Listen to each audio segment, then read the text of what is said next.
Rodríguez, que es una alegría tenerles acá en la primera sesión del 2015 del Grupo de Estudios de Migraciones Extranjeras. Bueno, el Grupo de Estudios, antes de presentar la propia ley, que es una actividad especial, y ya que presentar también los dos grandes antropólogos que nos acompañan en el departamento, voy a contarles un poco sobre el Grupo de Estudios, porque sé que hay gente que nunca ha venido a nuestras sesiones y quería aprovechar la oportunidad para hacer un poquito de merchandising. Bueno, pero antes de eso tengo dos cosas que pedirles, dos anuncios. Vamos a fijar esta conferencia para después verla en el blog del Grupo de Estudios y en la página web del Departamento de Ecología. Entonces quisiera pedirles que por favor apagaran el celular o pusieran el celular silencioso para evitar que haya interferencia con la grabación.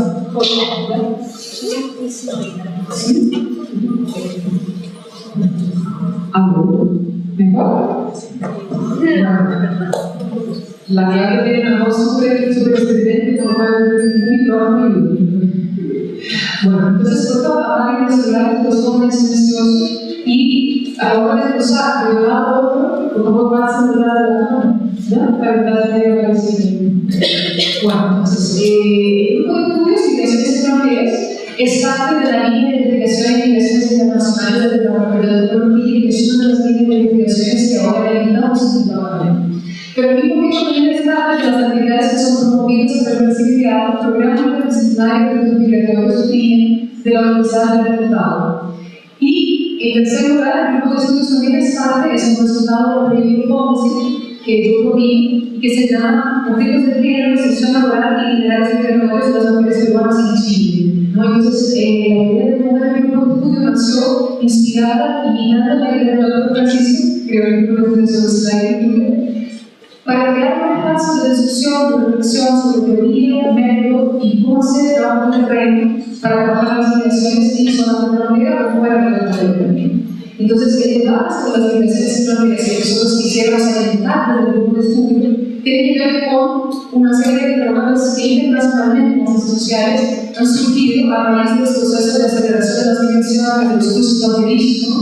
Pero nosotros tenemos en el Grupo de Estudio un interrogante central y esencial que es que bloquea todas las sesiones que hacemos, como la preocupación transversal.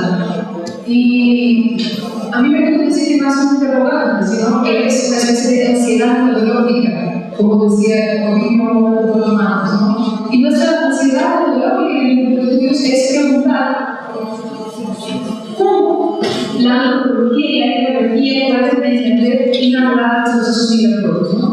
Esos procesos que desafían las fronteras migratorias, las fronteras cotidianas, las fronteras del Estado, o las fronteras metafóricas también, es decir, los límites y confluencias entre los unos y los otros, los límites de la realidad, los límites de la realidad, los límites entre lo conocido y lo ajeno, lo propio y lo ajeno, entre lo autóctono y lo extranjero, y para citar un mismo caballero que usa la sociología no quiere leer nunca, los límites entre lo crudo y lo posible. Entonces, la construcción de la literatura fría es al mismo tiempo una preocupación metodológica y teórica, porque es un concepto que se presta a las dos voces. Entonces, este grupo de estudio pregunta sobre las fricciones, asimetrías que la ecología encuentra cuando cruzan fronteras. Entonces, no estamos hablando solamente de la frontera internacional, sino que estamos hablando de la frontera conocimiento de la ecología. Y esta es la ansiedad de este grupo de estudio. ¿Cómo la ecología puede trabajar estas fronteras desde la ecología? Bueno, quisiera decirles que todos ustedes y todas ustedes son bienvenidos al Grupo de Estudio. Las sesiones son abiertas, gratis, en un mundo donde casi nada y nos reunimos cada 15 días en el Departamento de Antropología del Alcalde en la sala de reuniones del departamento. Nuestra programación está toda, la programación del aire, que somos supervisados hasta en el Grupo de Estudio. Entonces, ahí el más para hay un sector que encontrar que luego se va viendo cada sesión, procesos de apoyo y también podemos encontrar las actividades, eventos y publicaciones que estamos apoyando también en el Grupo de Estudios. Entonces, quisiera invitarles a todos y todos que vengan a las sesiones abiertas y todos que quieran venir a las actividades. Bueno, hoy día tenemos el honor de contar la alegría de contar una presencia de una invitada especial en esta primera sesión del Grupo de Estudios, que es la profesora de la Universidad de Sudáfrica, en Johannesburg, Sudáfrica. Yo he dicho a todos los estudiantes, y sobre todo los teóricos, que me emocionan mucho porque yo soy enamorada de una alumna, ¿no? Y es la universidad donde estudió más alumna, que también es investigación metodológica para el COMS. Entonces, es para nosotros una gran alegría una presencia de la profesora como somos muchos ese curso, ¿no? Luego nos va a ayudar a la Sudáfrica, nos va a ayudar a terminar la formación de los procesos de diversidad religiosa y humana a través de las escritos, movilidades y lanzamientos de los estudiantes en la ciudad. Además nos acompañan en este viaje dos grandes maestros de la Escuela de Tecnología, el profesor Carlos Sirch y la profesora Francisca Márquez. Juan Carlos va a presentar el doctor Verena, no puedo presentar todo porque no Carlos va a mejor. Y la profesora Francisca Márquez va a hacer los comentarios de la conferencia y va a abrir el debate y luego va a abrir el público para hacer las preguntas sobre la conferencia. Pero bueno, antes de cerrar esta sesión quisiera hacer un breve agradecimiento. Primero, la doctora Verena, por anunciar el esfuerzo y por el viaje transatlántico para llegar acá y proceder de su tiempo para estar con nosotros. A Juan Carlos Francisco por el apoyo casi incondicional de todo el grupo que hay algo del estudio y sobre todo personalmente por esos últimos días de acompañamiento. A Felipe Papetelino, Eleonora López y Esteban Mazar, que son los cuatro creadores del medio CONCEPT y coordinan un medio de estudio que son una gran relación de trabajo todos juntos, ¿no? Y finalmente, la Comisión Nacional de Investigaciones Científicas y Tecnológicas de Chile fue el que financia esta actividad de financiación de fondos y el grupo de estudios. Bueno, entonces, antes que nada, paso a Carlos Sirch y el grupo de tecnología del trabajo. Bien, la verdad es que me emociona estar con Lorena y me alegra mucho verlos a ustedes acá. Y me recuerda parte de la historia que va a contar, por eso creo que es potente lo que ocurre en esta aula. Nos estamos rodeados de grandes autoridades. Nunca lo tuvimos. Probablemente pocas veces vaya a contar. Es nuestra condición académica, digamos, de mirar desde esa etnografía localizada, periférica, las percepciones, las movedincias, en aquello que normalmente la gente no se detiene a ver. Lorena va a ser como la protagonista de esta y lo va a hacer por varias razones, porque en el fondo lo que yo quiero aprovechar esta circunstancia de forma un poco doble y militaria es tratar de recordar un sentido de universidad a través de la trayectoria de Loreto. Si mira, la verdad es que no somos compañeros, somos amigos. Nosotros formamos comunidad siendo amigos. Estos títulos grandes, así, yo soy grande porque la biomasa corporal mía es mucha y tengo muchos años de vida, pero no soy más complicado. Lorena es más histórica. Y creo que eso es importante porque es como queremos formar, como queremos ser parte de un ser universitario en sentido breve. La palabra gratuidad está en por accidente, cuando para nosotros era una relación. No sé, Lorena fue alumna mía. Lo que marca ya una diferencia generacional. Lo fue también Francisca, que fue una diferencia generacional. Gracias. Pero todavía tengo profesores de los muchachos, con Manuel Dayman, que fue profesor de todos ustedes en Inglaterra, desde el acto en que se dirigió a Imperecano. Bueno, yo creo que Lorena se hizo migrante a la misma medida que el mundo se hacía progresivamente cada vez más migrante. Lorena fue muy santiaguera hasta los 90. Y creo que todos éramos bastante focalizados a esa época. Después de las fronteras que supone la caída del muro, lo que supone la apertura de los mercados, la organización de un capitalismo muy desatado y curioso, hace que efectivamente los seres humanos, no con la misma comunidad ni con la misma facilidad que tienen, deban desplazarse del territorio y van construyendo redes transnacionales de inmigrantes que llegan al mundo. Y ocurre en todos los niveles. Me dan a pegar por excelencia.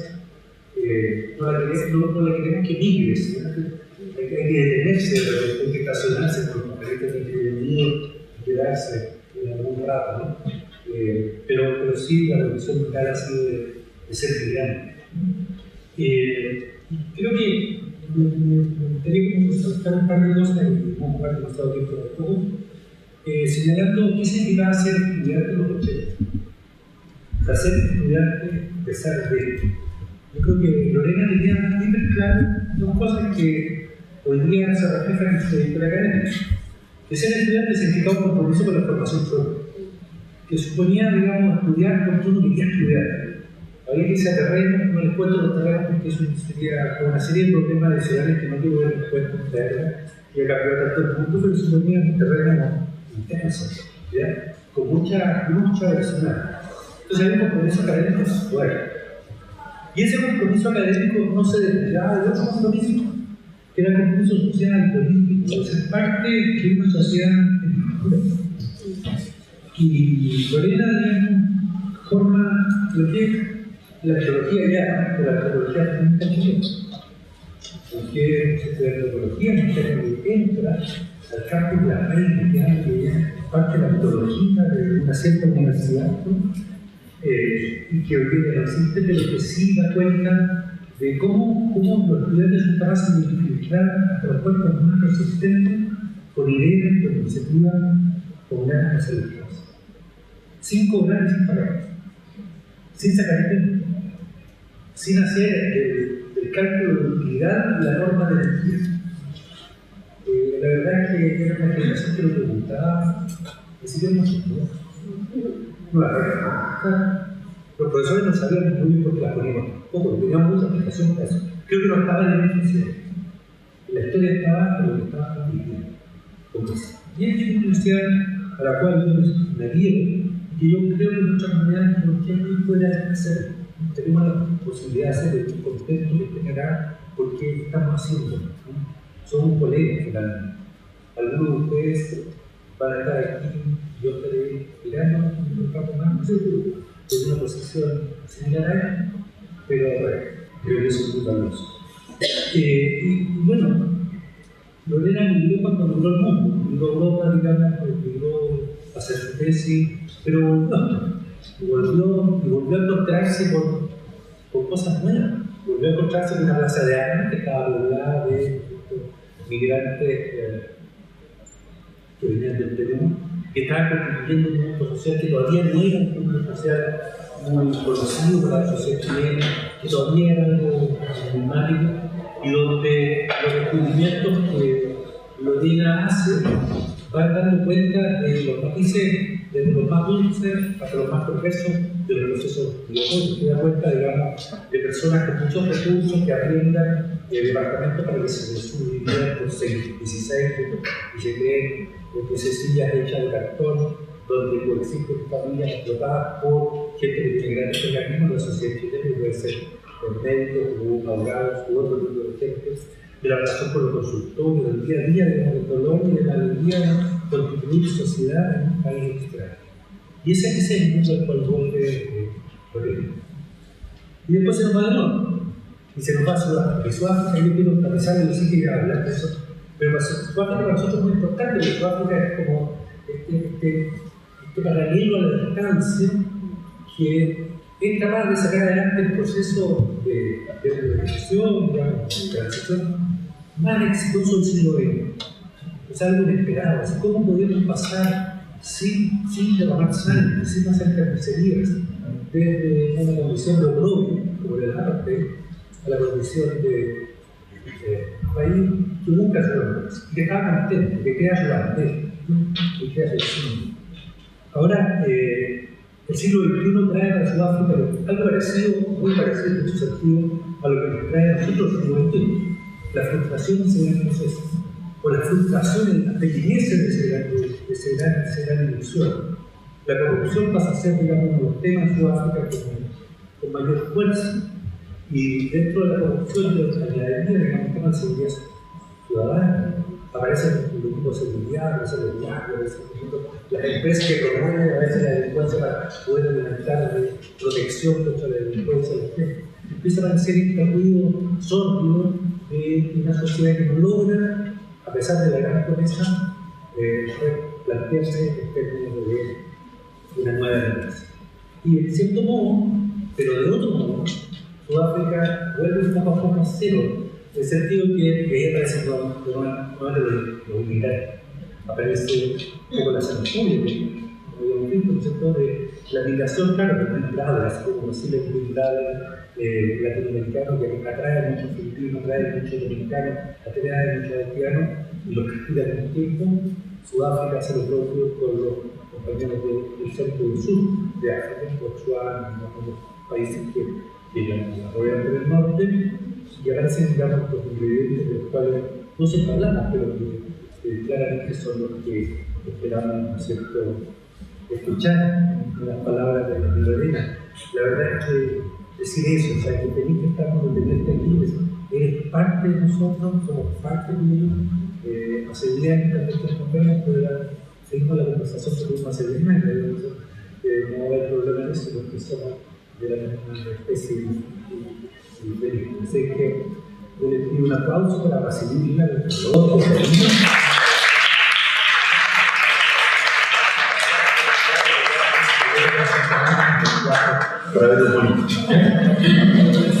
Bueno, Juan Carlos, muchísimas gracias. Francisco. Una de las cosas difíciles de mirar es que uno se despoja un poco de la historia y de mirar hoy día de Juan Carlos me trae a mí misma a mi propio ser, a mi propia historia. Y es un honor compartir esta presentación precisamente con Juan Carlos Francisca. Juan Carlos no era solo él, pero ha sido uno de mis maestros, en el sentido de que cuando yo, sin saber qué era la tecnología, dónde estaba yo parada, qué iba a hacer en el mundo, intuí qué era eso y descubrí la poesía de la tecnología a través de Juan Carlos. Más adelante aprendí de Francisca, mi primera jefa. No tenemos tanta diferencia, pero ya era que con juego, con risa y con seriedad me invitó a embarcar en una investigación que terminó exitosamente y venir hoy día a llamar entonces a esas dos figuras de mi familia, somos de la misma especie, y venir acá entonces también tener la oportunidad de retomar esa historia. Yo me fui a seguir había presentado antes mi trabajo, pero el trabajo que yo presenté tenía que ver con Chile, con el trabajo que se doctoral que era sobre la Universidad Federal de Chile en el principio de 2000, cuando estaba recién iniciándose. Y es la primera vez que yo tengo la oportunidad de presentar el trabajo que yo estoy haciendo ahora en Sudán. Así que también es una oportunidad interesante. Un texto que a lo que ustedes han tenido la oportunidad de ver o van a mirar más adelante, que planteando, digamos, como la dimensión más conceptual de este trabajo que voy a presentar. No me voy a referir a él y creo que esta oportunidad debe traer a ustedes un poco lo etnográfico del trabajo. Lo etnográfico para hacer referencia a lo conceptual, para partir de mostrar esta realidad de lo que está pasando hoy. El trabajo que yo presento ahora es un trabajo colectivo de varios autores que mapean la ciudad de Johannesburgo desde distintos enclaves migratorios y religiosos. Se llama Rutas de Ritmo de la Ciudad, Movilidad, Desplazamiento y Diversidad Religiosa en Johannesburgo. Y por tanto hace una referencia apropiada a los procesos paralelos entre Chile y Sudáfrica, el tema de los procesos democráticos, de la transición, del tema de los derechos humanos y de cómo en estos dos contextos hay un cierto sistema económico y político neoliberal que va en paralelo. Y la comparación que se hizo entonces en los mediados de los 90 fue con la línea de la política, de la economía, de los derechos humanos. Comparación que al cabo de unos años se fue perdiendo esa fuerza, pero hay un punto permanentemente de comparación entre ellos y el tema de la migración. Ambos países constituyen focos de atracción de migrantes de la región. Se trata de migración en ambos contextos sur-sur, con toda la precariedad que involucra. Entonces, que yo, cuando presente este trabajo, podamos a lo mejor trazar algo comparativo de que se adelante. Si bien, yo creo que también es comparable el tema de la migración respecto de la carencia, de la ausencia de lo religioso cuando se da cuenta de la migración. Es una carencia que constatamos allá en Sudáfrica. Yo diría que no me he encontrado tampoco con trabajos que traten el tema religioso entre los migrantes acá en este contexto. De alguna manera como que lo evadimos. Nosotros tratamos de no entrar en una discusión doctrinaria o teológica respecto a la migración, sino entender la migración, digamos, de la religión, entenderla en su relación de lo humano con lo divino. Y en tanto esta relación nutre la relación de sentido y de interpretación del mundo y se plasma en la ciudad, moldea la ciudad. Nuestra entrada es mirar cómo en esta producción de sentido y en la ritualización que la acompaña, vamos, la ciudad se va moldeando, los migrantes van emplazándose. Este término es una traducción del inglés, pero lo que dice en relación con hacer lugar. Y al hacer lugar, crear sentido de pertenencia a sumar identidades. Pero que está exenta de conflicto y de competencia. Entonces, esa es la mirada sobre la religión. Y los artículos que componen este trabajo tratan de varios colectivos de migrantes y tratan de varias denominaciones religiosas. Se plantea de origen cristiano, judaico, islamismo, hinduismo, budismo, el movimiento profético en las ciudades a las que me voy a referir también, como esta pluralidad de pertenencia religiosa que viene de la mano con los migrantes. Se dice que cuando los migrantes se mueven, las iglesias se mueven con ellos, ya sea que los siguen o que los migrantes mismos vienen en un proyecto de alguna manera evangelizador o un proyecto imbuido de una lógica divina, por así decirlo. Si bien, y voy a hacer un poco referencia al contexto migratorio de Sudáfrica y de Johannesburgo para que ustedes tengan una idea de esta explosión de la diversidad. Y se acuña aquí en el texto un concepto de superdiversidad. No voy a referir el texto porque es un concepto que recién se está elaborando. Es decir, hablar de espacios geográficos donde la diversidad aparece exacerbada, multiplicada. Es un concepto que nos trae la idea de que hay ciertos núcleos, precisamente migratorios, que atraen migrantes de todo el mundo. Entonces, impone desafíos respecto de la convivencia diaria con un otro que es múltiple y diverso exponencialmente. Entonces, vamos a ver si puedo dar una referencia a lo que es Johannesburgo. Johannesburgo es una ciudad que se funda en la migración constitutiva de la ciudad. En 1886 se crea como centro minero desde el descubrimiento de los diamantes y atrae población europea, británica, de Norteamérica, pero además mano de obra de la región y también mano de obra de Asia. Con trabajadores forzados, digamos. Y desde ahí por adelante es constitutivo de la migración constitutiva de la ciudad. Se dice que Sudáfrica y Johannesburgo no es de nadie, que todo el mundo es migrante. Y con posterioridad al 94, este proceso migratorio se exacerba en dos movimientos. Tanto de los migrantes internos de Sudáfrica hacia las grandes ciudades, como de los migrantes regionales de otros países hacia Sudáfrica. Durante la apartheid, una de las maneras de controlar este orden segregacionista era prohibir el ingreso a las ciudades de la población negra. Ellos literalmente tenían que usar pasaportes para hacer el movimiento, y este movimiento es constante. Hoy en día los barrios son altamente inestables porque llegan grupos de población de distintos sectores.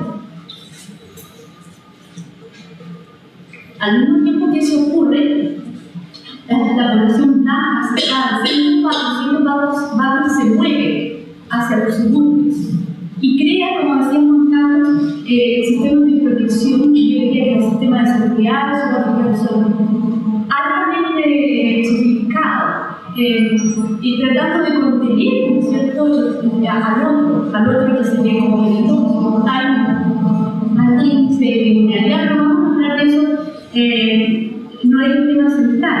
Si bien los migrantes han estado expuestos a acciones violentas de xenofobia, sobre todo en el último tiempo, la violencia en el fondo es un elemento del fondo. Y a lo mejor no podría pensar vínculos entre la violencia y ese sentido exacerbado de la religión. Los migrantes y la población sudafricana, africana, son altamente religiosos. Y sin embargo, obviamos el tema de la religión. Johannesburgo ha sido descrita en la literatura como una metrópoli urbana secular. Y esa carencia en dar cuenta de la ciudad que la que nos lleva a mirarla a través del lente religioso. No hay un trabajo que hable hasta la fecha, sino de cómo la ciudad es una ciudad construida a partir de un sentido de espiritualidad, un sentido de lo trascendente. Y cómo estaba moldeándose, tomando forma en lo urbano. Bueno, yo dije que iba a decir algo sobre los migrantes en términos de cifras. En solo 10 años, entre el 2001 y el 2012, el paisaje humano de Johannesburgo cambió significativamente. Si en el 2001, o sea, al poquito después del cambio político, 97% de los habitantes habían nacido en Sudáfrica, de los habitantes de Johannesburgo. Entonces, en el 2011 el porcentaje baja a un 84%, o sea, hay 16% de la ciudad de migrantes extranjeros. Mucho más significativa es la migración interna. Como les decía, antes había controles de ingreso hacia los migrantes internos del país, los controles se levantan y si en el 2001 un 7,4% de la población de Johannesburgo era de otras ciudades, de otras regiones, este porcentaje crece a un 48% en el 2011. O sea, la mitad de la ciudad de Johannesburgo es constituida por migrantes, la mitad internos y extranjeros. De manera que en nuestro trabajo no hacemos esta distinción marcada entre los migrantes extranjeros y los migrantes nacionales. Por ello que hablamos de movilidad. Porque la verdad es que al mirar el movimiento, estas distinciones categóricas, taxonómicas, tienen un poco de sentido. Tampoco hablamos no hablamos de circunscribir, no nos preocupa el tema teológico o del interno nacional. Nuestra mirada es cómo nuestros grupos se emplazan en la ciudad, se apropian de la ciudad. Y de allí el concepto de sacralización que es casi más importante desde el punto de vista espacial que de religión misma. Sacralización en el sentido del trabajo interpretativo y ritualístico que permite construir lo sagrado y diferenciarlo de lo secular. Y nuestra intención es responder a algunas preguntas, como por ejemplo, ¿cómo ha impactado los varios patrones históricos de la migración en el paisaje urbano de lo sagrado? ¿Y qué dinámicas informan la diversidad de la oferta religiosa y las prácticas rituales en el Johannesburgo del post-apartheid? ¿Cuáles son las políticas de construcción y la asociación de lo sagrado en el sentido espacial e imaginario en el Johannesburgo actual? ¿Cuáles son las distintas trayectorias religiosas y qué tipo de prismas y códigos les provee la dirección de orientación? ¿Cuáles son las nuevas prácticas rituales y significados que están emergiendo en la ciudad? ¿Cuál es la naturaleza de las sociabilidades religiosas y las nuevas formas de colectividad que emergen en los encuentros y el uso compartido de los espacios sagrados? Y antes de seguir con esto, veamos con las imágenes, así que les puedo contar más concretamente cuáles son los casos que hemos mirado. Son 12 capítulos, voy a hacer referencia breve a algunos de ellos, de los cuales ya estamos publicados. Bueno, es una visión de postal de Johannesburgo. Es así, pero es además una realidad increíblemente compleja y difícil a veces, pero rica y impresionante también. Entonces, quisiera yo, si podríamos hacer lo siguiente, voy a hablar de este que es uno de los casos que yo uno de los sitios que yo investigué y me voy a estudiar. Este es un sitio, es un lavado de dinero. La ciudad, como le dije, fue fundada a partir del descubrimiento del oro y está lleno de estas constantes que son de centros. Y si ustedes se fijan en ese manchoncito blanco, esas son iglesias africanas independientes que usan el terreno para sus servicios religiosos. Y me voy a referir un poco a esas iglesias porque son interesantes desde el punto de vista de la diversidad. Y vamos a contar este es como una vista panorámica de ese espacio. Está adyacente a la propiedad, el lavado de dinero, y luego tenemos aquí imágenes con el grupo vestido de blanco. Se trata de las iglesias apostólicas independientes. Son originariamente de Zimbabue y vienen agregados y han creado iglesias en Sudáfrica. Pero el fenómeno de las iglesias independientes africanas son iglesias cristianas que se independizaron inicialmente de las misiones de las iglesias católicas o cristianas que llegaron a colonizar y a evangelizar, tomando elementos del cristianismo, pero apropiándose de ellos y diferenciándose de las iglesias de la misión. Pasemos a la siguiente. Entonces, toda la imaginería y todo el ritualismo del catolicismo y de la Biblia contenido en la Biblia es muy fuerte. La idea del bautismo, la idea de que de estas túnicas blancas simulando a los apóstoles, pero además, y esto es lo interesante, son emancipatorias en el sentido de que nos siguen a un poder jerárquico central. El poder de la profecía está en cualquier persona, está por el Espíritu Santo, entra y habla por la persona que ha sido investida de la historia. Entonces, y el tema fuerte y recurrente de esta iglesia es de la sanación. Y es un tema también que lo traen las iglesias pentecostales. Y también hemos trabajado sobre las iglesias pentecostales. Y ahí, en una sincronía, en una respuesta muy fina a las necesidades de los migrantes, en el sentido de que la sanación no se refiere necesariamente a un problema físico, ¿no? La sanación tiene que ver fundamentalmente con apuntar a una sanación espiritual, pero una vez que ello ocurre, eso se manifiesta en que la persona es capaz de encontrar trabajo, es capaz de encontrar un amor, en fin, el estado de posibilidades de cambio y de transformación a partir de una salvación de origen espiritual apunta a la resolución de los problemas más sentidos de la vida cotidiana, no solo de los migrantes, pero de la población local. Y ahí una de las respuestas de por qué esta necesidad profunda de lo religioso. Se habla de la idea de la necesidad espiritual, de la necesidad espiritual como un estado esencial de la vida de la ciudad, el verse enfrentado a la necesidad de generar empleo, a la necesidad de encontrar un lugar para vivir, en fin, pero además a la diversidad de explicaciones sobre el infortunio, sobre la diversidad de las epistemológicas, si se quiere, de entender por qué está ocurriendo lo que está ocurriendo, por qué me está ocurriendo a mí ahora en este momento. Y cada identificación. El de la vida del bautismo, entonces, en este mismo lugar hay una especie de religión que se utiliza para bautizarse, con el anuncio de la sanación.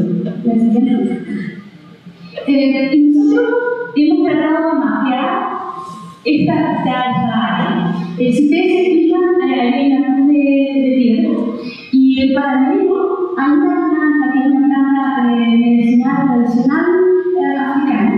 Entonces es interesante esto porque combina ambas tradiciones. Y en el hacer esta estos recursos que se toman de distintas fuentes es una constante. Y atrás la ciudad. La siguiente. Y mirando el sitio, si ustedes se fijan, la construcción de una estrella con piedras. Allá hay desechos de limones. Aquí hay un pequeño pocillo con piedras. Allá hay un trago rojo que contiene algo en su interior. Todo ello habla del constante trabajo de interpretación ritualístico que constituye la sacralización del espacio urbano. Es decir, entendiendo la sacralización y lo sagrado no como algo que es inminente o que irrumpe en el lugar, pero que se construye. Y esta necesidad de construir bordes y de separar lo profano de lo sagrado es el trabajo realístico. Y son bordes que son movedizos y porosos. Y en este lugar ellos deben competir con otras iglesias y quieren competir con una multiplicidad de historias que no voy a referir, que están ocupando el espacio urbano. Entonces, acto político, de autoproducción y de afirmación, porque lo que se está produciendo ahí es valor. Y junto con el valor, la competencia por poseer el espacio. Este es y esto lo encontré extremadamente interesante, este es uno de los sitios al interior de este espacio en donde la gente, miembros de iglesia, van a tomar baños de vapor, si se quiere. Se calientan las piedras afuera, se introducen en esta pequeña cuartito y luego de días de oración y de ayuno, ellos entran y esto es en medio de la ciudad, en este parque que yo estoy mencionando, y limpian el cuerpo y el alma. Y en conversación con amigas que hoy día están muy involucradas en la idea del temascanes urbano, encontramos fascinante cómo hacen la revitalización de lo tradicional en el contexto urbano. Esto no atrae a las semillas de que los temascanes urbanos de acá atraen. Estos son migrantes, muchos de Zimbabue, pero también de otras nacionalidades. Y este es un mapa hecho por mi asistente que el mapa de este sitio. Las estrellas son las mismas iglesias. Lo amarillo son las áreas de comunidad que están en el texto, pero aquí también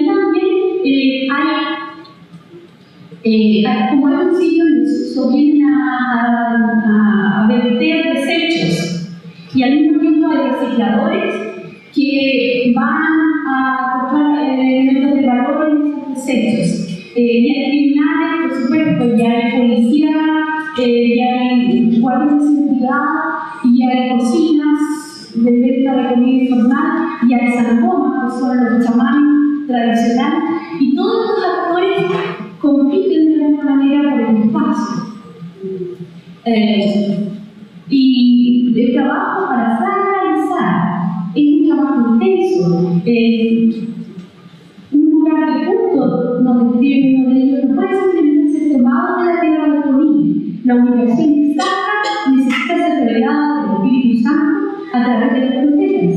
Después de que el Espíritu Santo ha revelado un lugar apropiado, se debe realizar rituales de sacralización, lo que implica la demarcación espiritual, la separación de lo sagrado con la vida profana.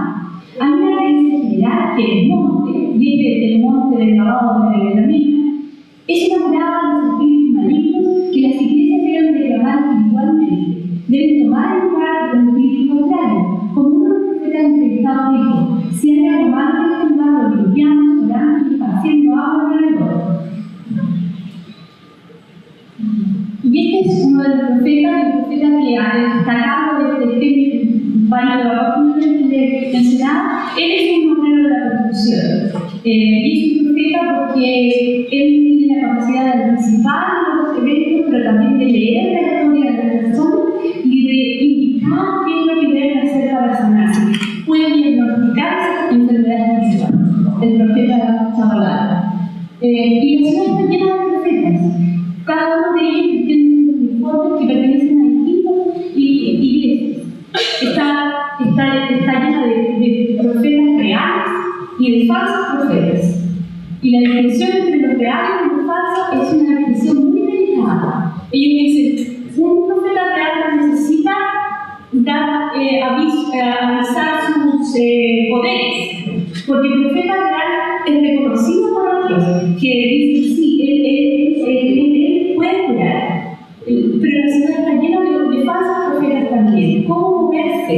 ¿Cómo distinguir entre lo real y lo imaginario? Y ahí tengo el concepto de esta idea de infinidad espiritual. La siguiente. La ciudad entonces, sobre todo los domingos, se llena de este constante de esta devoción. Esto es de la principio cercana, ¿verdad?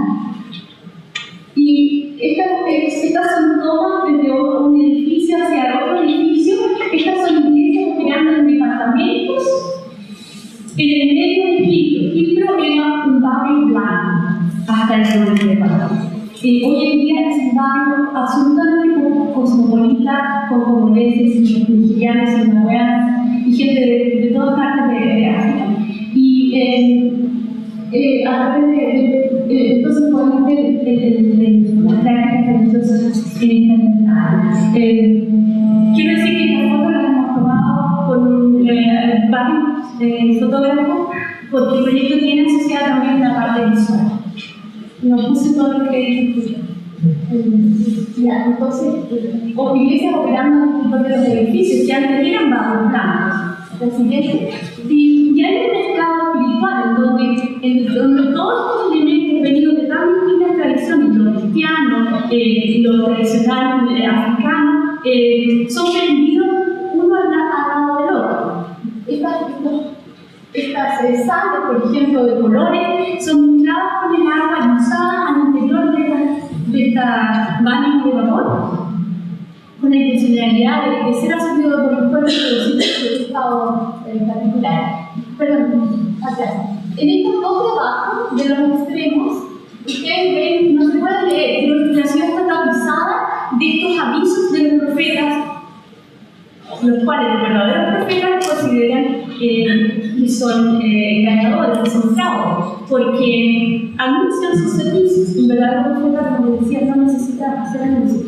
Y la variedad de servicios que estos falsos profetas ofrecen es tanto que deben ganar juicios, atraer un amor perdido, el alargamiento del tren, y eso es muy popular entre los profetas en la ciudad, y qué sé yo, el empleo, en fin, que nos da cuenta del colapso de las distinciones entre lo material, lo espiritual, lo del cuerpo y la mente, de cómo se producen las cosas, de qué es lo que afecta la realidad.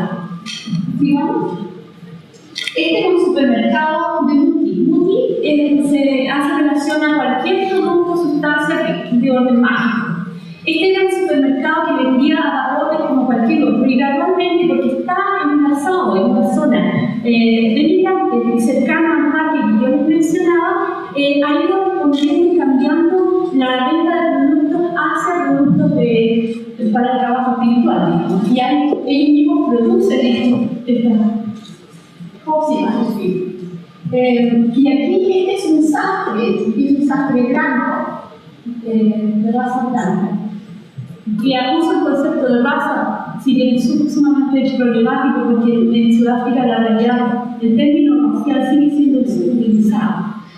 Que él elabora estos uniformes que ustedes ven imágenes anteriores. La siguiente. Y esta es una muestra de distintos estilos de uniformes. La ciudad en el día domingo se ve completamente habitada por gente que adscribe distintas formas de pertenencia y lo manifiestan en el uso de uniformes. Siguiente.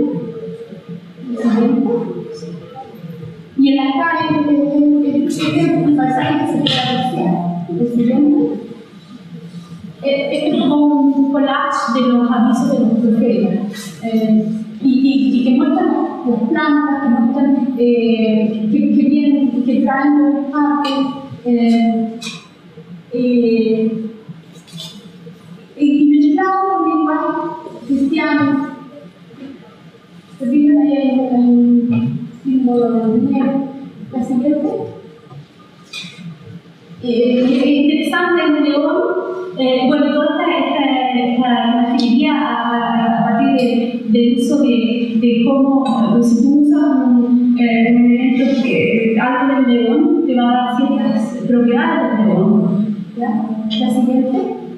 Ya, y yo no quiero tomar la porque, pero brevemente esto es un mapeo que hicimos de una otra área, dejamos al lado ya ese parte, otra área que también inicialmente era blanca con población portuguesa, con población judía e inglesa, y que con la transformación de la ciudad se puebla de iglesias pentecostales, en su mayoría congoleñas, mexicanas, sudafricanas.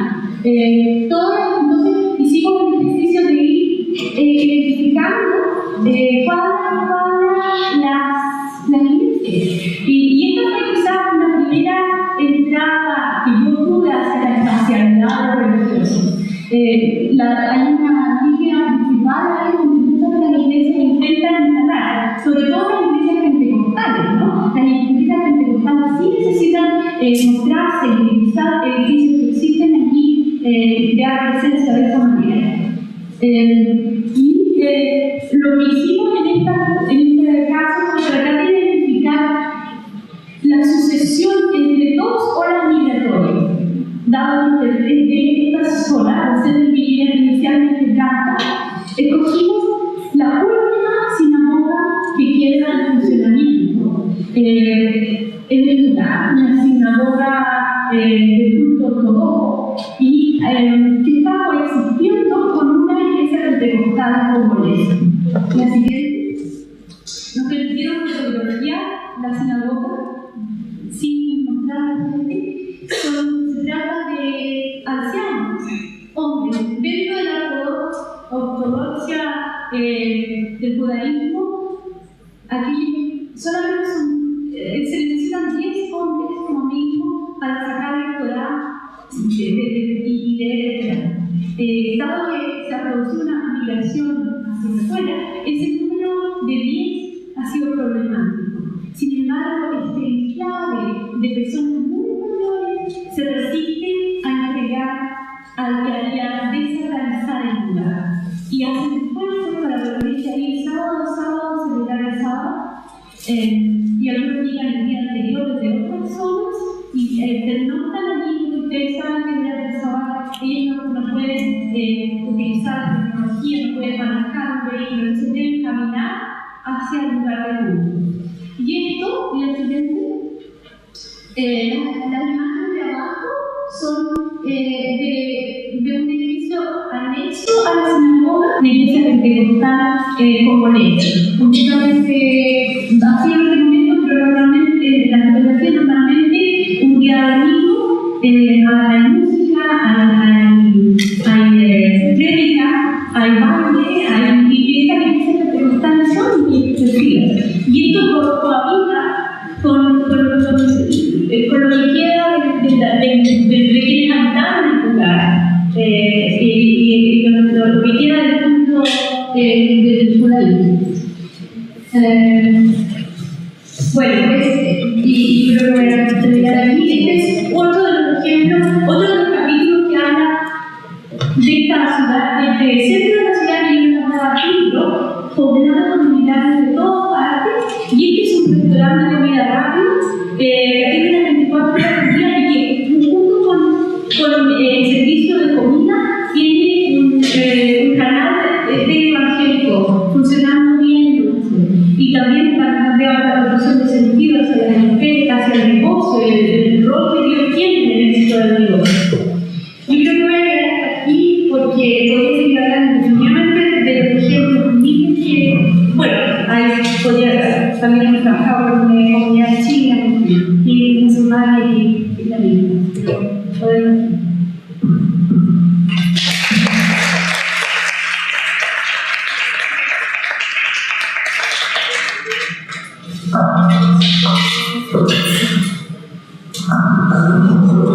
Gracias, Lorena, por la presentación. Las fotos son espectaculares, ¿no? Además del caballero de rodillas de ahí es muy fuerte. Y su perfil de diversidad también, de pensamientos y de las comerciales, de lo religioso, de lo urbano.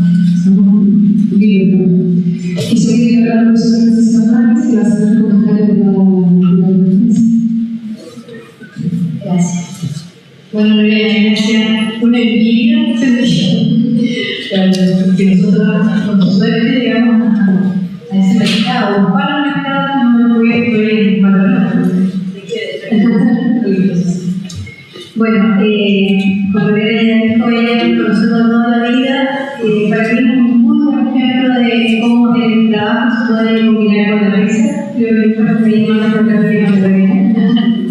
Y bien, sí, no todo lo que tenemos que hablar, pero para ello. Quiero centrarme en lo que son más mis valores, pero quiero hablar de la ciudad de los sagrados, que provoca la presentación del texto, que es un texto que recibí en la introducción aquí, ¿te parece? ¿Cierto? Sí.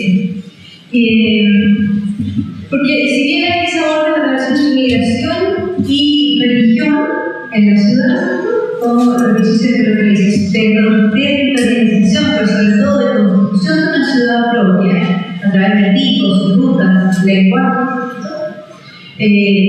desordena y desarma de alguna manera lo que nosotros diríamos tendría que ser una ciudad moderna, capital, propia. Una de las informaciones que se repite a lo largo de todo el texto, más que en la presentación que acabamos de escuchar, es este concepto de superdiversidad, que se reconoce en las expresiones religiosas y sus rituales. Pero también, me parece fascinante, la porosidad y la fluidez. La fotografía de también en lo religioso y lo profano. La porosidad de las relaciones, de los límites que hacen fluido el movimiento entre uno y otro espacio. Este tripolar que nos acaba de presentar Lorena me parece muy bien.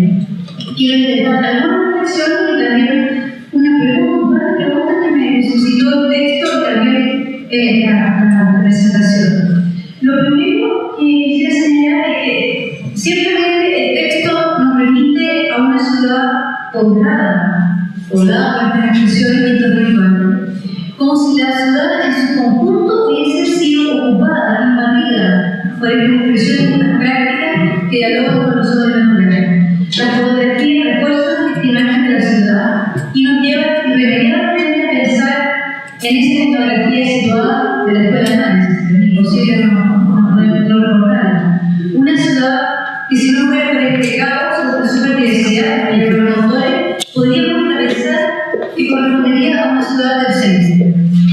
Pero no es así, no es una ciudad tercérista, no es Teotihuacán, es una ciudad moderna, es una ciudad cosmopolita que fluye en esta multiplicidad de expresiones que transitan entre lo sagrado y lo profano del mercado.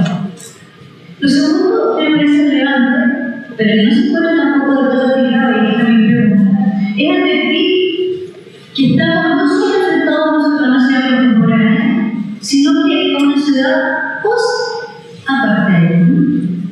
¿Qué significa esto exactamente? Lo de post-apartheid. Desde mi tema de ignorancia respecto a el concepto ya anuncia algo que es posterior a algo, a un tiempo anterior, pero una ciudad que aún no es, no llega a ser. Bueno, y este ejercicio de preparar la presentación, el comentario en Google, más, buscando ciudad antes y después. Y la verdad es que, más que la estuvo, pero no logré darme cuenta exactamente, creo que todavía no está suficiente mapear bien esta ciudad antes y después. Los mapas proponen la diferencia. En este sentido, es claro que la ciudad post no es más que eso. Poesía amarrada a esa historia de la fractura racial y de clase. La ciudad post-arte es una ciudad que apenas se levanta sobre la destrucción de la obra, porque recién se levanta. Y aquí vas a plantear unas pistas interpretativas de esto que lo habían mostrado. Son tres pistas, tres posibles lecturas para comprender qué es lo que está aquí ocurriendo. Primero, yo diría que la primera lectura que hay que hacer ese informe de la primera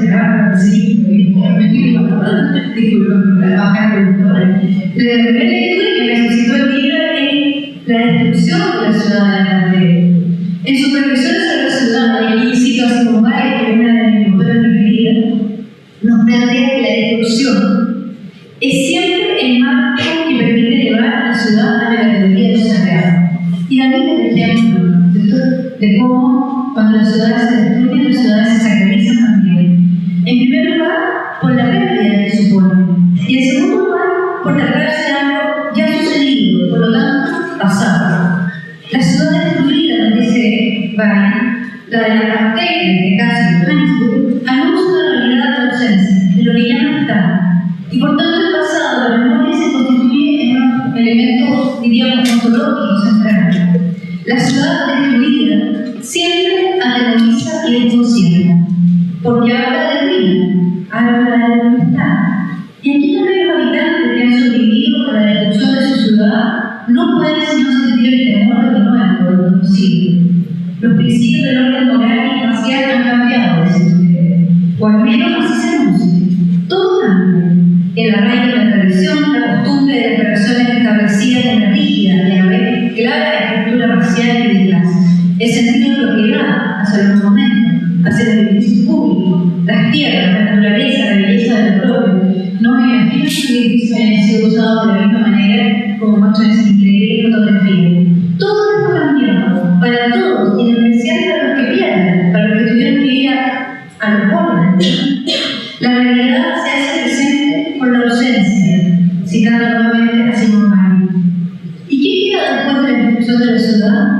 Están los que llegan, estos miles que llegan, los que empiezan a transitar por calles que nunca habían imaginado que iban a poder transitar, antes prohibidas, los que se sienten invadidos, los que escapan, los que empiezan a pensarse en y con la ciudad. Para todos ellos, Johannesburg no es más que una posibilidad a construir sobre los cimientos semi-destruidos de lo que fue una ciudad de fronteras, de límites, de murallas, de violencia, de demarcaciones espaciales y raciales. Entonces, no tendríamos que extrañarnos que hoy todo debe ser movimiento. Justamente porque antes todo era muralla, hoy todo tiene que ser movimiento, fluidez, velocidad. Los mundos tienen que romperse y demostrarlo en el movimiento. De modo tal de exorcizar ese pasado de fracturas raciales.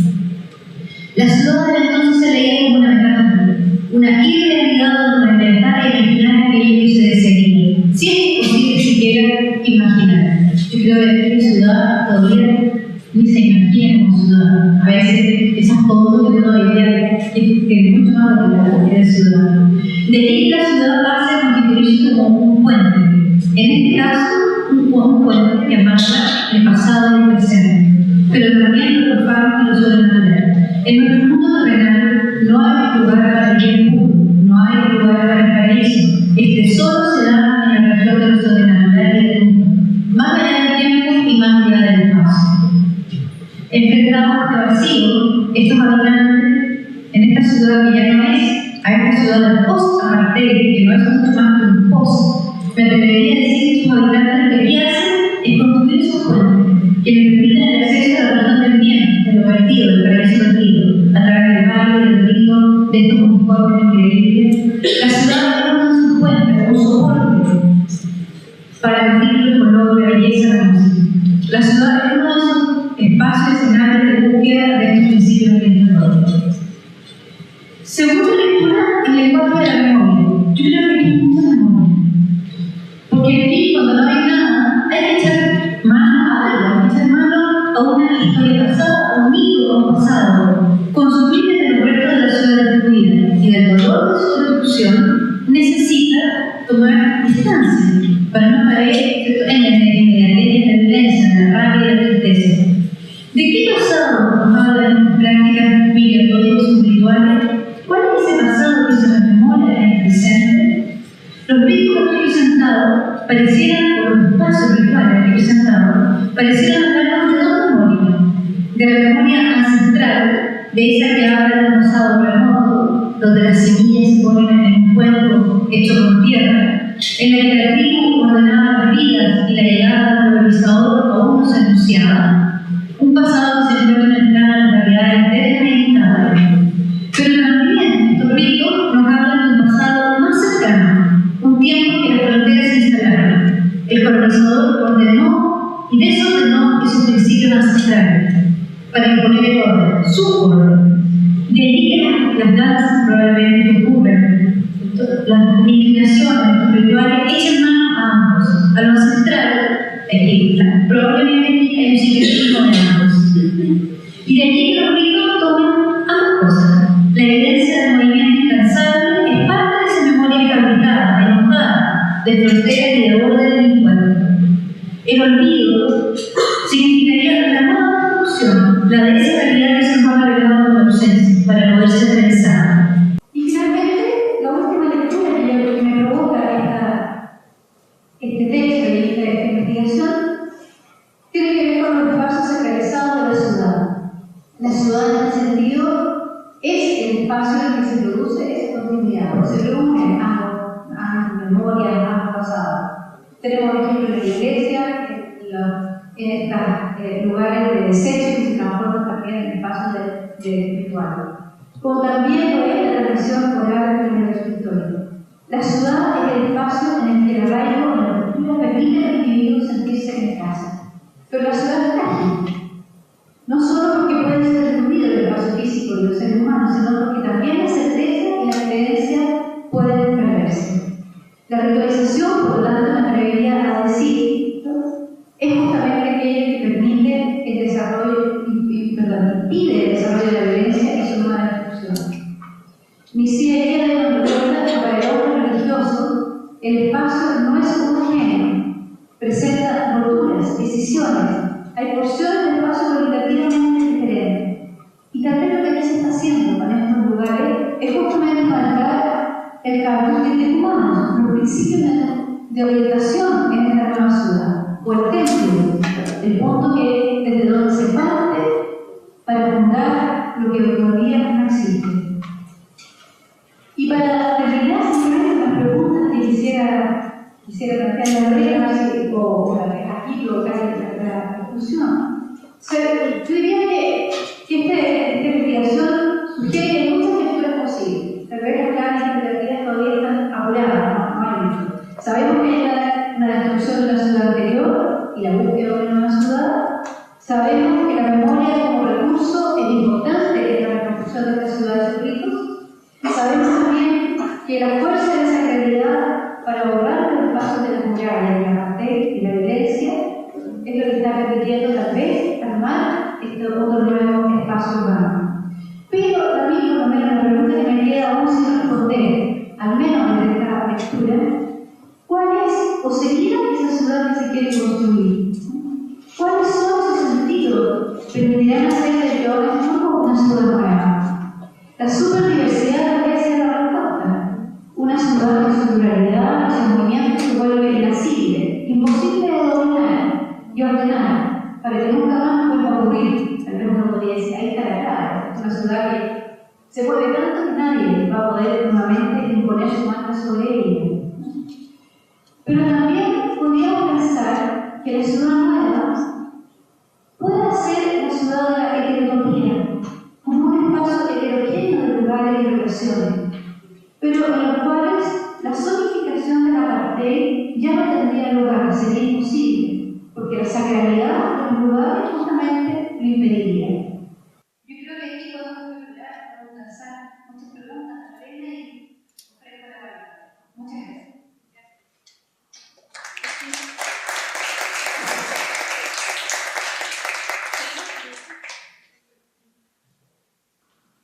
Gracias, Francisco, por los comentarios. Es un poco una sesión de luz del Carlos, entonces sí, agradecerles una vez más las intervenciones y los comentarios realmente del grupo. Bueno, quisiera abrir la palabra ahora al público por su mirada pública. Hagamos un turno de 3 preguntas y pasamos a la palabra prueba. Y ahí quisiera que ustedes también se identificaran en el momento que hicieran la pregunta. Bueno, yo tengo un único caso y se me preguntan. Eduardo. Bueno, tenemos que empezar.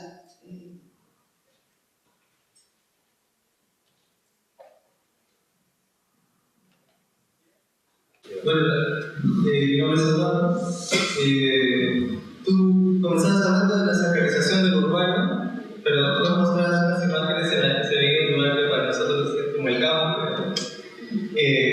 Partiendo de este parque relado, donde además se vierte basura y hay reciclaje y se vende comida informalmente, ¿qué tanto posibilita una ciudad que parece que tiene amplios márgenes de informalidad la diversidad religiosa que mostrabas y este uso del espacio? Voy a acercarse a ti para hacer su micrófono y que el cambio llegue. Hola, muchas gracias por la conferencia. Soy Marisol Ponce, del equipo de Amigos de Músicas Feministas Latinoamericanas en Chile. Quería preguntarte si en toda esa colección de experiencias, ¿qué lugar tenía la música? Si había canto, música, instrumentos,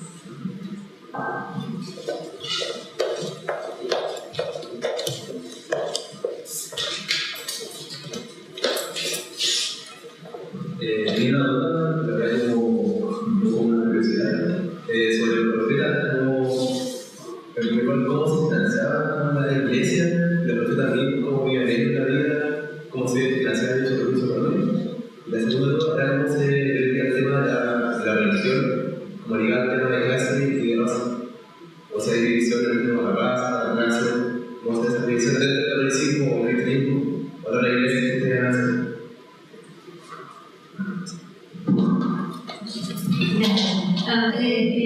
El movimiento y que no hay un centro de pensar la ciudad hay siempre cambiando a tal velocidad que es difícil hablar de la nueva ciudad como un proyecto compartido.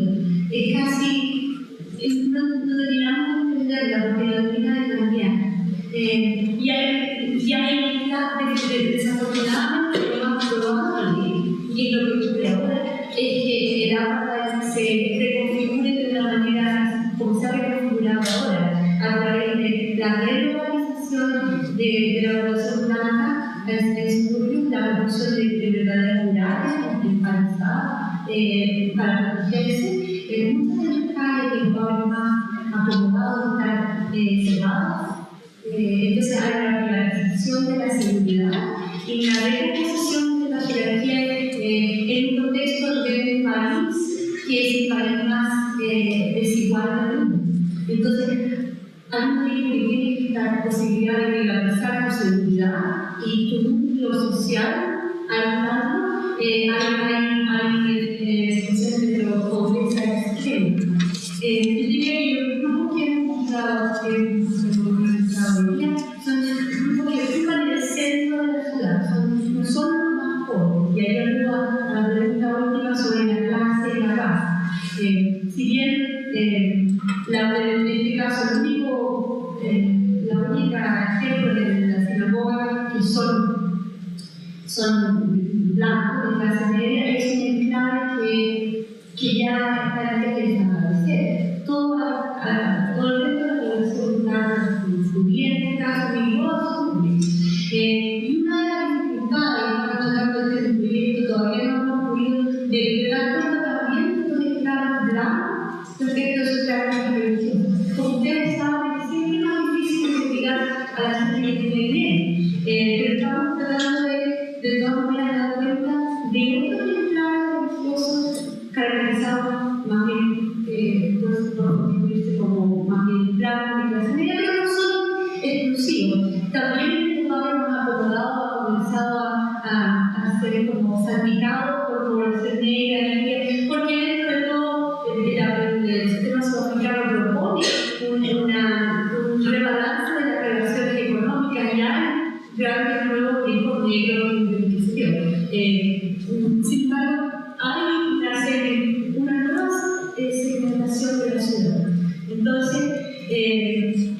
Lo que tú propones en tu pregunta es utilizar lo sugerente, sin embargo, hay una fuerza a los procesos económicos, que no hace que se quiera hacer un trabajo difícil. La pregunta entonces sobre dónde va a ciudad es algo que no hay respuesta. Y tú me dices, bueno, parece informal, la ciudad está llena de estos espacios está rodeada por colinas que son lavados de minas. Y hay túneles subterráneos donde entran los mineros informales a hacer uso de lo que queda de la minería. Y hay derrumbe, y hay, en fin, es como que esa ciudad existe a muchos niveles. Existe bajo el más profundo, la superficie y lo espiritual, que parece que hubiera todo fuera de la ciudad. Si no hubiera sido, hubiera podido dar más justicia a lo que presenté, hubiera necesitado la grabación de la música. Estas son imágenes, pero el baile, la música, la danza es central. Son horas y horas. Y yo vivo en un sector donde hay un pequeño monte muy cercano. Lo primero que escucho el domingo de la mañana son los tambores de la iglesia.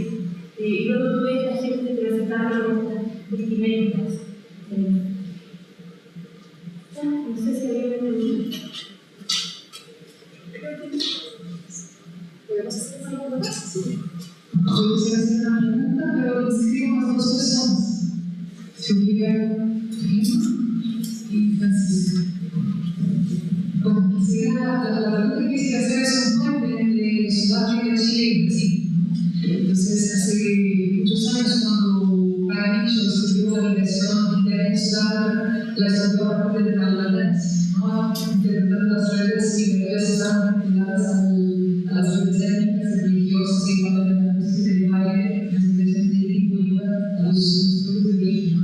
Y bueno, se inspiró en el trabajo y en otros trabajos de Grumman, en el que Grumman atribuó a la político de la manifestación religiosa espiritual en el espacio, ¿no? Diciendo que toda la proyección espacial cumple con funciones políticas y que una de las funciones políticas del ritual religioso en el espacio tiene que ver en estos juegos de acomodación del orden con las intenciones compensatorias de la seguridad social, ¿no? Entonces, este elemento que tanto Grumman como Nietzsche trabajan con las intenciones del ritual religioso y los institutos liberales de Sudáfrica, se reflejan en la idea de que la religión permite la generación para los migrantes de un medio jerárquico en el que ellos pueden consumir encima de la jerarquía social.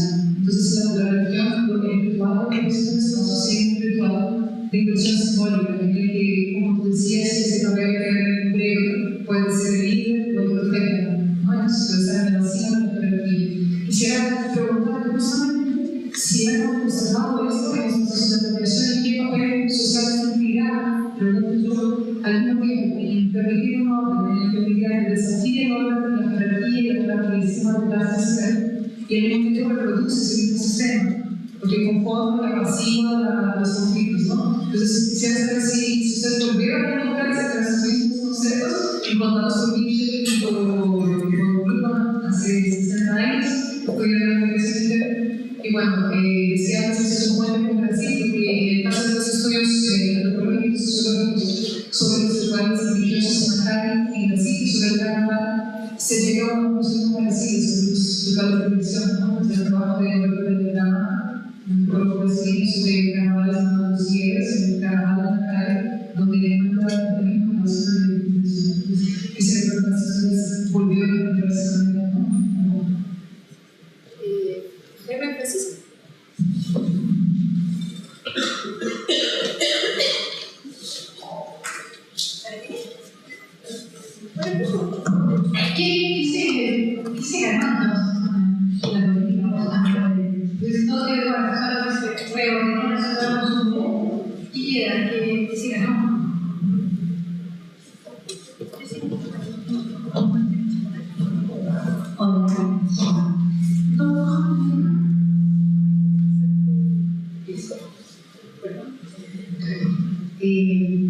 Quisiera pedirte si puedes profundizar un poco en algo que dijiste al pasar respecto a esta relación y tal vez incluso una superposición entre la vivencia del post-apartheid, ¿no? Sobre todo la violencia sexual, que está relativamente documentada, pero ya también uno sabe qué tan mito o realidad hay respecto a la situación anterior con toda su violencia institucionalizada, ¿no?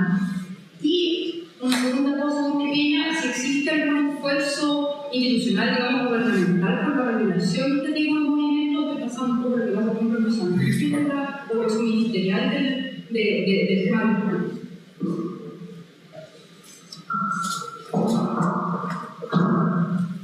Gracias por la pregunta. Bueno, la pregunta respecto de la inversión de la vuelta al orden social de la religión es interesante y la verdad es que lo que parece ser, y no quiero hacer una postura funcionalista, pero lo que parece la limitación del sentido ritualístico religioso de la ciudad vincula aún a los migrantes con su lugar de origen. Es decir, las intervenciones ritualísticas están referidas al orden del pueblo, de la villa, del poblado donde vienen. Las inversiones económicas también están orientadas hacia allá. Entonces no hay un corte con el vínculo con el lugar rural, muy por el contrario. El lugar rural la gente que está apoyando sigue siendo significativo, sigue siendo el centro del poder. Y lo ritualístico en la ciudad está orientado allá. Ahora, respecto del orden social en la ciudad misma, estos migrantes no sienten la ciudad como hogar, no sienten la ciudad como centro. Es funcional en el sentido de que les permite mantener, reproducir jerarquía de poder en el lugar de origen. La pregunta, ¿por qué queda con la transformación? ¿A dónde queda la transformación? Y una transformación que es un proyecto de cambio que no está completado. Hoy en día es posible ver el ingreso de habitantes a lugares que antes eran lugares prohibidos. Al mismo tiempo hay un despliegue de los grupos de poder hacia áreas más marginales, pero nadie puede hoy día excluir a nadie del centro, y el centro que sigue siendo el centro de las luces, el centro del dinero, el centro del oro, que ha traído históricamente a los migrantes hacia el sur y sigue constituyendo el mito. Hoy día sí pueden entrar y están instalados a la mitad de lo que era el centro urbano blanco. Y es un proyecto de transformación. Yo creo que lo que se ha ganado es el principio que no tenemos una ciudad ideal, pero la ciudad es buena. Claro que yo creo que el tema sentido de país, ahora somos un país. Yo creo que nunca antes se sintió absolutamente, este es nuestro país y eso se refleja obviamente en el sentido político, en la representación pública y política, con todos los conflictos que ellos tienen. Es decir, hay una apuesta y la apuesta se pone en cuestión con temas como la criminalidad, con temas como la violencia, pero hay una protección de que este mundo, de todos son buenos. La regulación de estas iglesias no, es un poco imposible. Cada una de las iglesias se divide en un pie porque hay un nuevo profeta. Y si tú trataste de registrarla con un número, más adelante habla de eso. Yo creo que esos intentos, hay un reconocimiento sí de la cierta autoridad de representación, pero es imposible. Y este dinamismo entonces es parte de la vida. En realidad la pregunta era si existía el esfuerzo gubernamental por hacerlo, ¿no? O sea, es más bien un reconocimiento de inclusión que un ordenamiento muy administrativo de la iglesia. Las iglesias han tenido un rol importante en la mediación de conflictos, en la mediación de situaciones de violencia. Y ciertas, y sobre todo las iglesias más tradicionales, tienen un rol, porque hoy en día están mucho más democráticas, y es posible ver obispos negros, que antes no lo eran. Entonces, uno se pregunta, y lo mismo que pasa en Chile, ¿es que hay más violencia o ahora es un tema más visible? Es un tema de discusión. Antes la violencia quedaba a puertas cerradas y nadie sabía quién era golpeado, en fin. Pero yo creo que con la transformación de la banda sí hay una especie y sobre todo también con que a 20 años del cambio político hay gente que continúa siendo tan pobre o más pobre que lo que era antes. Y una especie de impaciencia que reproduce formas que reproduce conflicto y la tensión que supongo se manifiesta, pero el problema de género es Sudáfrica directamente en los índices más altos de violación también. Junto con, yo no sé cómo un pueblo tan religioso puede darse formas de violencia extrema. Que todo existe ahí al mismo tiempo. Yo creo que ¿hay más preguntas? Sí, quisiera una vez más agradecerles la presencia, invitarlos que vengan a la sesión del grupo de estudio. La próxima es el 4 de